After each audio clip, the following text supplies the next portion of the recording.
오늘 말씀의 제목은 예수를 깊이 생각하라입니다. 히브리서 저자는 성도들이 예수님을 깊이 생각하면 예수님이 대제장이심을 알게 된다고 우리에게 1절에 말씀합니다. 그러므로 함께 하늘의 부르심을 받은 거룩한 형제들아, 우리가 믿는 도리의 사도이시며 대제장이신 예수를 깊이 생각하라, 그렇게 말씀합니다. 예수님은 모세보다 제사장보다 선지자보다 천사보다 우월하십니다. 대제장이나 모세나 천사는 다 하나님이 창조한 피조물에 불과하지만 예수님은 하나님이시고 또 인간들의 죄를 해결하기 위해서 오신 메시아로서 사람을 구원하실 유일한 분이시기 때문에 예수님이 우월하다고 말씀하고 있습니다.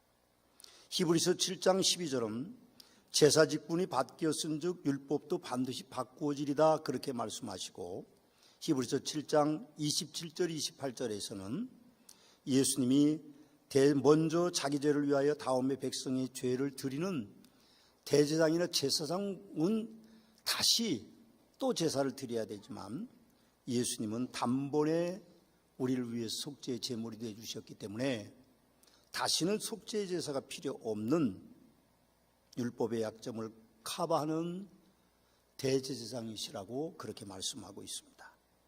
히브리서 4장 14절에서는 우리에게 큰 대제장이 계시니 승천하시니고 하나님의 아들 예수시라, 우리가 믿는 도리를 굳게 잡을지어다라고 말씀하고 있고, 로마서 10장에서는 내가 만일 내 입으로 예수를 주로 시인하며 또 하나님께서 그를 죽은 자 가운데 살리신 것을 내 마음에 믿으면 구원을 받으리라. 사람이 마음으로 믿어 의에 이르고 입으로 시인하여 구원에 이르라고 말씀하면서 누구든지 주의 이름을 부르는 자는 구원을 받는다고 예수님이 대제장이심을 우리에게 전하고 있습니다. 그렇습니다. 예수님을 우리가 깊이 생각하면, 예수님이 우리를 대신해서 단번에 십자가에 달려 돌아가 주신 속죄의 대제사장이심을 우리가 믿게 되는 것입니다. 아직도 예수님이 나의 죄 때문에 돌아가셨다는 사실을 받아들이지 않는 성도들이 있다고 하면, 그런 분들이 계신다고 하면 지금 빨리 예수님을 불러야 됩니다. 누구든지 주의 이름을 부르는 자는 구원을 받는다고 말씀했기 때문에 예수님이 나의 죄를 대신해서 십자가에 달리셨다는 사실을 여러분들이 믿으셔야 죄에 속함을 얻고, 여러분들이 예수님을 믿으셔야 천국에 들어갈 수 있는 자격이 주어지는 것입니다.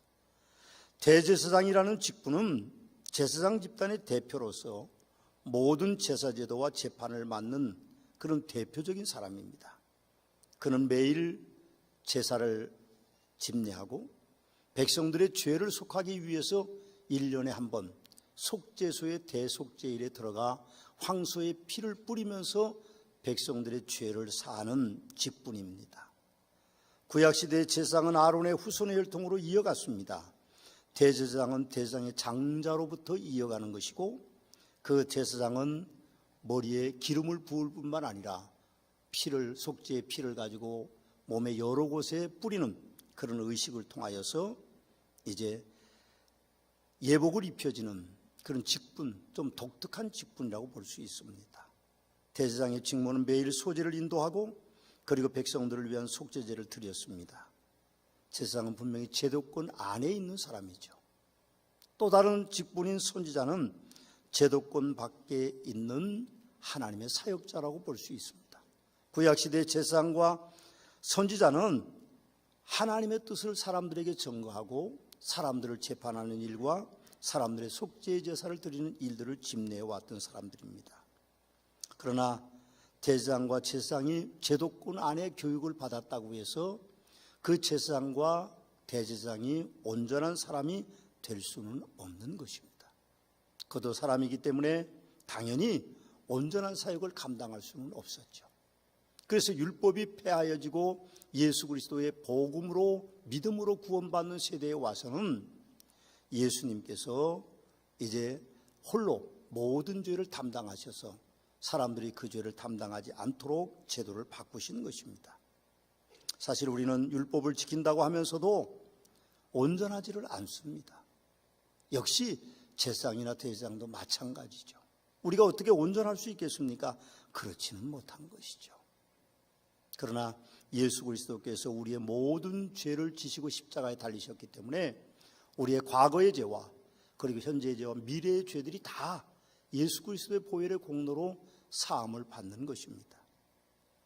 이 제사장 제도가 신약시대의 선지자 제도가 하나님의 부름을 받은 목사로서의 그 전이가 됐습니다. 그러나 똑같은 직분은 아닙니다. 많은 성도들이 목사와 제사장이 동일하다고 생각하고 선지자가 목사와 동일하다고 생각하지만 절대로 그렇지 않습니다. 목사는 제사장처럼 아론의 혈통으로 이어가지도 않고 목사는 제사장처럼 하나님과 중보자로서 죄를 속하는 제사나 죄사함의 선포의 권한이 없습니다. 제사장처럼 11조를 성도들에게 받거나 사회정치 무대의 중심에 설 수도 없습니다. 목사는 선지자처럼 직접 하나님의 말씀을 듣지도 못합니다. 또 목사는 선지자처럼 은혜를 입었다고 어느 날 갑자기 될 수가 있는 것도 아닙니다. 목사는 하나님의 말씀인 성경을 성령 하나님의 감동으로 받아서 현대인들에 맞게 성경을 풀어 해석해 전하는 그런 권한이 있습니다. 물론 복을 비는 권한도 있지만 그 복이 제사장이나 선지자에게 주어진 것 같지는 않습니다. 오직 예수님만이 신약시대에 와서는 사람을 구원하는 메시아이기 때문에 우리는 예수님을 깊이 생각하고 그분을 의지해야 우리 신앙이 바로 설 수 있습니다. 많은 분들은 눈에 보이는 것을 섬깁니다. 우리는 전통적으로 나무를 섬기거나 혹은 우상을 섬기거나 할 때 눈에 보이는 곳에 가서 비는 습성들이 있습니다. 교회에 오셔도 목사를 바라다보고 사는 분들이 많은데 목사는 그렇게 온전한 존재가 아닙니다. 우리는 예수님을 깊이 생각하고 예수님을 의지하는 신앙을 가지고 살아가시는 복된 성도들이 되시기를 주님의 이름으로 축원합니다. 그렇다면 그분이 여러분들의 대제사장이 되셔서 여러분들의 모든 죄를 대신 지시고 십자가에 달려 돌아가셨던 것이죠. 여러분, 우리는 그분을 통해서 오직 유일하게 구원받는다는 사실을 흔들림 없이 받아들여야 됩니다. 어떤 존재도 예수님을 대신할 수는 없는 것입니다. 두 번째로 히브리서 저자는 우리가 예수님을 깊이 생각하면 예수님을 닮아가서 신실하게 살게 된다고 우리에게 말씀하고 계십니다.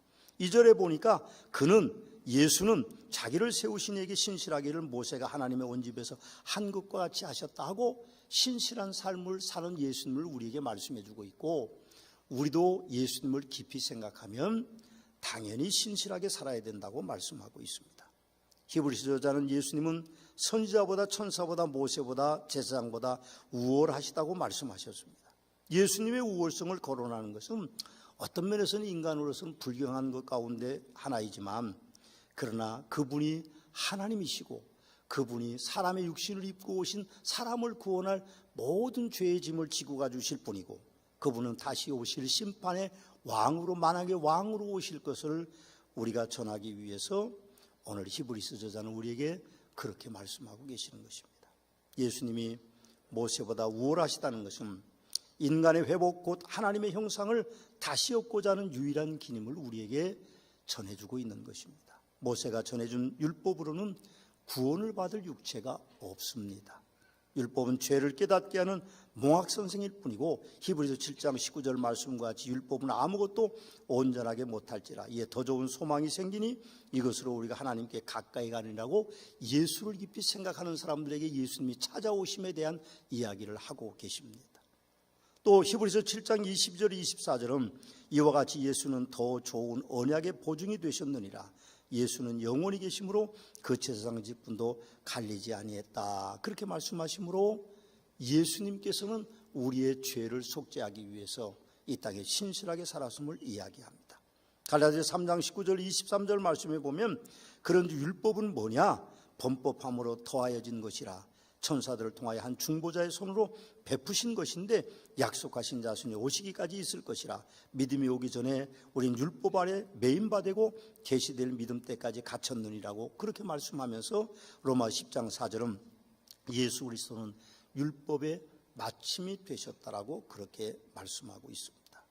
여러분, 우리는 그래서 예수님을 깊이 생각할 수밖에 없는 존재고, 예수님을 깊이 생각하면 그분이 신실하신 것처럼, 사실은 십자가를 지는 일이 무겁고 어렵고 힘들어서 이 잔을 내게서 옮기소서 그렇게 기도했었던 그분이 신실하셔서 십자가를 지신 것처럼 우리도 예수 믿으면 신실한 자가 돼야 됩니다. 예수님을 따르는 사람들, 그리스도인이라는 첫 이름을 들었던 안디옥에서 바울과 바나바와 예수 믿는 사람들은 착한 사람이라는 이름을 듣고 성령과 믿음이 충만한 사람이었기 때문에 그리스도인들은 당연히 예수님을 깊이 생각하면 신실하게 살아갈 수밖에 없는 것입니다. 사회가 너무 악해졌다고 탓하지 마십시오. 우리가 문제가 많은 겁니다. 사실 우리가 온전치 못하기 때문에, 신실하지 못하기 때문에 세상도 우리를 향하여 그렇게 대우하는 것이 아니겠습니까? 여러분, 우리는 예수를 깊이 생각해야 되고, 이 예수님을 깊이 생각한다면 당연히 우리가 신실하게 살아야 됩니다. 사람들이 여러분들을 어떻게 이해해 주는지 모르겠습니다. 여러분의 직장에서, 여러분의 학교에서, 여러분의 가문에서 여러분들 어떻게 생각해 주는지 모르지만, 여러분들이 진짜 예수님을 믿는다고 하면, 예수님을 깊이 생각하는 삶을 산다고 하면 사람들이 여러분들을 착하다고 칭찬할 것입니다. 세 번째로 히브리서 저자는 우리가 예수님을 깊이 생각하면 그 온 집에서 종이 된다고 그렇게 5절과 6절에 말씀하고 계십니다. 모세는 장래일을 말한 것 증언하기 위해 하나님의 온 집에서 종으로 신실하였고, 그리스도는 하나님의 집을 맡은 아들로서 그와 같이 하셨으니 우리가 소망의 확신과 자랑을 끝까지 굳게 잡고 있으면 우리는 그의 집이라. 그렇게 오늘 히브리서 저자는 우리에게 말씀하고 있습니다. 성도라면 당연히 하나님의 온 집에서 종으로 신실해야 됩니다. 하나님의 온 집은 교회를 의미하는 것이고, 종으로는 교회 일꾼을 의미하는 것입니다. 여러분, 신실은 충성을 말하는 것이죠. 여러분들이 신앙생활 좋은 때를 기억해 보십시오. 그때는 얼마나 행복했었습니까? 교회가 얼마나 생각이 나는지 매일 교회에 대한 마음이 우리 속에 있었고, 교회를 얼마나 자주 왔는지 매일 교회를 오셨을 것이고, 예배 시간이 얼마나 행복했는지 지루한 적이 한 번도 없었고, 교회 일에 얼마나 헌신했는지 내 집보다 교회가 더 빨랐고, 헌금 드리는 액수가 커질 때 기쁨이 얼마나 컸습니까? 그것이 우리의 본래의 모습입니다. 혹시 교회 사랑의 열정이 시들해져서 우리가 집에 있으면 교회 생각도 나지 않고, 교회에 오는 일들이 그렇게 썩 즐겁지 않고, 예배 시간이 왜 그런지 그렇게 길게 느껴지고, 그리고 목사의 설교가 왜 그런지 많이 길어진 것 같고, 그리고 교회 일에 관심도 없어져서 교회가 무슨 일을 하는지 일주일에 한 번도 교회에 오지도 않고, 그럼 헌신하지도 않고 있으면, 그렇다면 우리가 어떤 상황에 처해져 있는 걸 우리 스스로 알게 됩니다. 예수를 기뻐히 생각하지 않는다고 하는 단적인 증거가 우리의 삶 속에 나타날 수도 있다는 것입니다. 그 결과는 학개 선자의 경고와 같습니다. 하나님의 집보다 내 집이 먼저면 너희가 많이 뿌릴지라도 수확이 적으며, 먹을지라도 배부르지 못하며, 마실지라도 흡족하지 못하며, 입어도 따뜻하지 못하며, 일꾼이 싹스를 받아도 그것을 구멍에 떨어진 전대에 넣음이 되느니라. 너희가 많은 것을 바랐으나 도리에 적었고, 너희가 그것을 집으로 가져갔으나 내가 불어버렸느니라. 나 만군의 여호와가 말하노라고 하는 학개 선자의 경고를 우리는 기억해야 됩니다.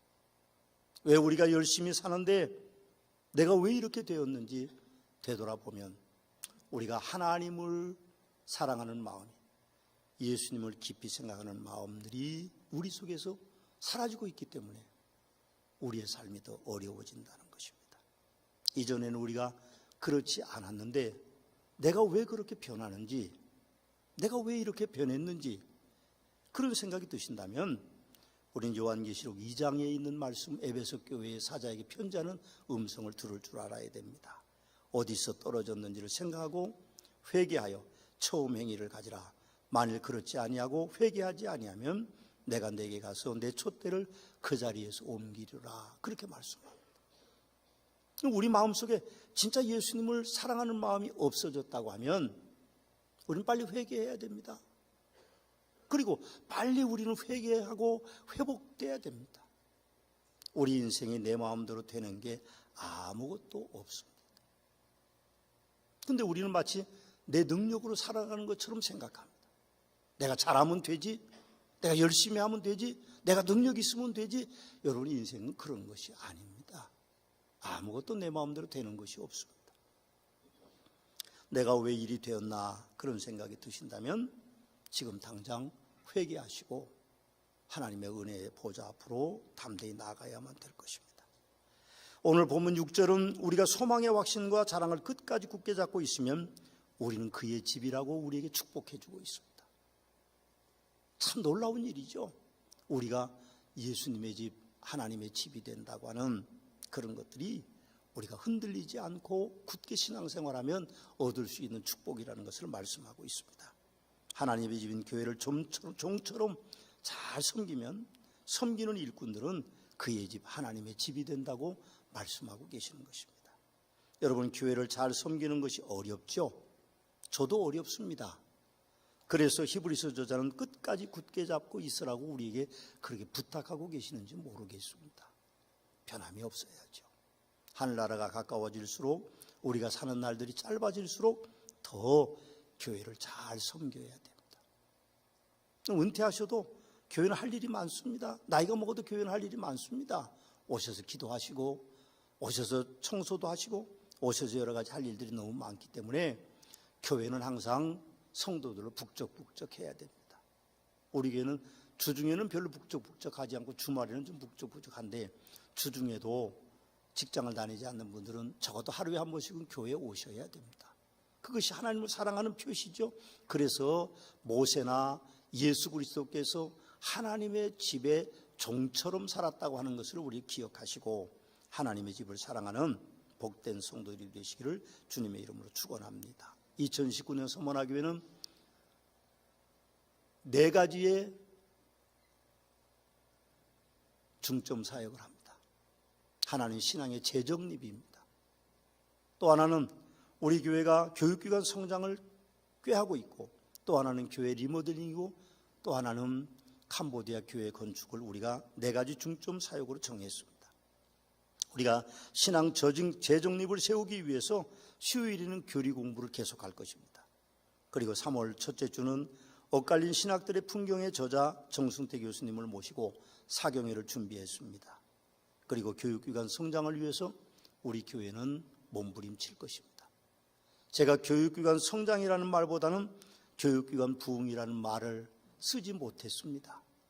그것은 지금 저출산으로 우리나라는 아이들이 줄고 있고 또 사회적인 영향력들이 우리 교회에 대해서 반감을 많이 가지고 있기 때문에 감히 부흥이라는 말을 쓰지 못하고 교육기관 성장이라는 단어를 썼습니다. 우리는 아이들이 잘 공부할 수 있도록 교육관을 좀 리모델링 해줄 것이고 교사들에 대한 교육을 강화시킬 것이고 그리고 여러 가지 시설들을 확충할 것입니다. 아이들은 줄어들지만 그러나 우리 교회는 아이들의 수가 줄어들지 않습니다. 크게 부흥하지는 않지만 우리 아이들을 잘 양육해서 그 아이들이 하나님의 일꾼 되도록 만드는 영적인 성장에는 우리 교회가 몸부림쳐야 되겠다고 생각이 들어서 교육기관 부흥이라는 단어보다는 교육기관 성장이라는 단어를 선택했습니다. 우리 교회는 교회 리모델링을 합니다. 부분적으로 리모델링을 해요. 전체적인 다 리모델링은 엄청난 돈이 들어가기 때문에 우리가 할 수 없지만 부분적으로 리모델링 이미 시작했고 앞으로도 계속될 것입니다. 헌신하는 일꾼들에게 감사드리고 우리가 더 좋은 그런 모습을 갖추는 거죠. 그럼 우리는 조그만 손바닥만한 핸드폰 하나만 들고 있어도 거기서 나오는 소리가 얼마나 아름다운지 모릅니다. 거기에 우리가 레시바 리모컨을 꼽으면 엄청난 음이 들립니다. 세상에 그렇게 아름다운 음이 없습니다. 그런데 교회는 그렇지 못한 경우들이 굉장히 많죠. 교회는 낙후돼서는 안 됩니다. 여러분, 제가 처음 신앙생활할 때도 교회는요, 건물이 크지 않고 교육관도 없이 살았지만 그래도 세상보다는 교회가 앞서 있었습니다. OHP 있는 곳은 교회밖에는 없었죠. 그 위엔 학교가 생기고 그래서 점점 영상들이 됐는데 지금은 교회들이 많이 뒤떨어져 있습니다. 여러분, 집에서 그렇게 아름다운 스테레오로 또 서라운드로 그렇게 음을 듣고 찬양을 듣는데 노래를 듣는데 교회는 그렇지 못하면 안 되는 것이죠. 교회가 초라해서는 안 됩니다. 세상 사람들이 교회 와서 배울 게 없으면 안 됩니다. 배워야죠. 교회가 더 앞서가야 됩니다. 그렇기 때문에 교회는 리모델링을 계속할 수밖에 없는 것입니다. 또 우리 교회는 캄보디아 교회 건축을 하게 될 것입니다. 선교연 선교사님들의 썸넣은 교회를 다시 건축할 겁니다. 이미 대지는 사놨고 그리고 그 위에 우리가 건축을 해주는 그런 일들만 남아 있습니다. 3월 달에 선교연금을 해서 금년 안에 이제 썸넣은 교회가 또 하나 세워지고 우리가 연말이 되면 캄보디아에 선교여행을 떠날 계획을 하고 있습니다.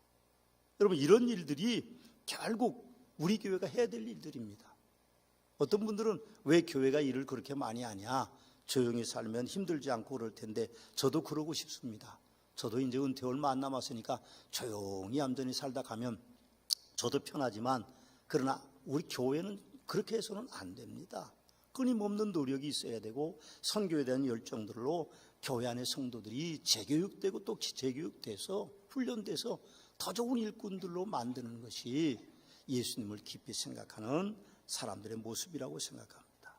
여러분, 성도라면 당연히 교회에 충성해야 됩니다. 교회에 충성하지 않는 사람은 좋은 믿음을 가지고 있다고 볼 수 없습니다. 하나님의 집보다 내 집이 먼저면 학개 선자의 경고처럼 가져다 쌓아놓아도 재산이 불지 않습니다.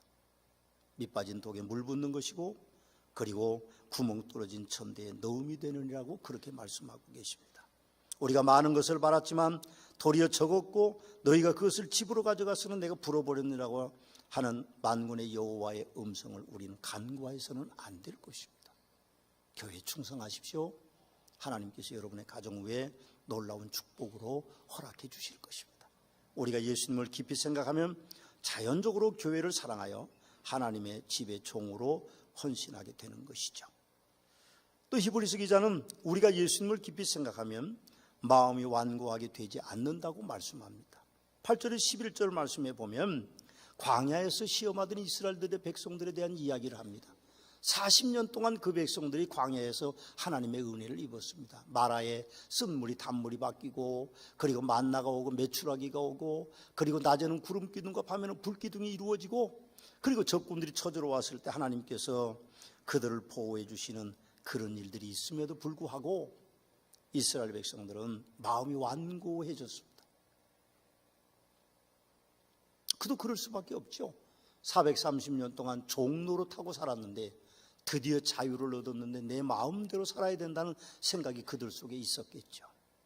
그러나 하나님은 그들이 완고하기 때문에 일주일이면 갈 수 있는 그 땅을 40년 동안 돌려서 오늘 11절 마지막에 말씀하고 있는 대로 내가 노아에 맹세한 바와 같이 그들을 내 안식에 들어오지 못하리라 하는 것처럼 여호수아와 갈렙을 빼놓은 나머지 사람들은 가나안 땅에 들어가지 못하고 광야에 묻혔습니다. 오늘 히브리서 기자는 그 이유를 말씀하시는데 완고하기 때문이라고 그렇게 말씀합니다. 완고했기 때문에 하나님께서 40년 동안 그 백성들을 광야에 머물게 하셨던 것이죠. 여러분, 우리가 완고하지 않으면 미혹당하지도 않습니다. 그 말씀입니다. 10절의 말씀이에요. 그런데 성도님들이 시험에 들 경우들이 많습니다. 그러나 시험에 드는 이유는 마음이 완고해졌기 때문에 그렇습니다. 하나님께서는 절대 우리를 시험하지 않으시죠.